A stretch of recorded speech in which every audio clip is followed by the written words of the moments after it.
It sounds like from your book, in the late stages of his life and between when he died and when the IRS came and took possession of the house, a lot of things disappeared. Sammy, he was diagnosed in August of 1989 with throat cancer. And right before that, he had been in the middle of a tour with Frank Sinatra and Liza Minnelli. It was called the Ultimate Event Tour. And the tour was designed to, at least publicly, help get Sammy Davis Jr. out of debt. In reality, it was nothing more than, let's say a business effort on the part of Frank Sinatra and his people, to where he got the lion's share of the proceeds.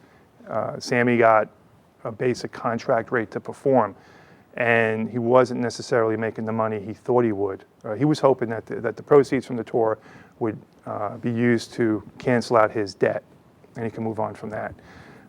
When he got his cancer, it didn't. And when he got his cancer diagnosis, he was in just terrible financial shape, owing out so much money. And they gave him two options. They said to him, either we can operate and we can remove the larynx in your throat, and you'll have an 80% chance of survival, or we can go with chemo and radiation, in which your chances of survival are much slimmer, around 30%. Knowing his financial condition, he opted for the radiation. He realized if they did the operation, he couldn't sing. If he couldn't sing, he couldn't perform. If he can't perform, he can't make any money. And he'd end up losing everything. He could not see himself as being one of these entertainers you may have seen or read about who ends up on the street with nothing. And he was too proud to want to even contemplate that. So who took all the things, the art and the jewelry, where did that all go? Well, as after the diagnosis comes and everyone realizes that it's terminal, Sammy had a large entourage that stayed with him for years. And he also had people coming in and out of his home for years. And this is a home he had in Beverly Hills for 20 years that he bought in the early 1970s. And over the course of his life in this home in Beverly Hills, he had politicians, he had athletes come, other celebrities, you name it, people have been there. He also had a slew of mobsters that would come in and out. And there were different relationships with some of these people to some of the people in the home. When everyone realized that Sammy was going to die, when the cancer diagnosis was terminal, things started disappearing from his home.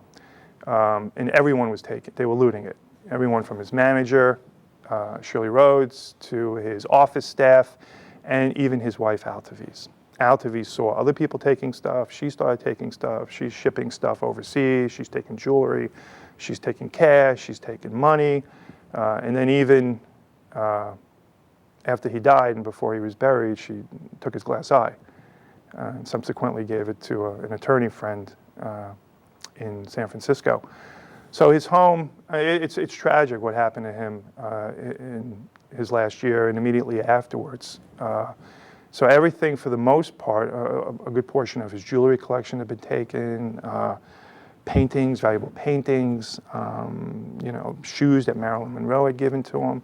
Just, it all disappeared.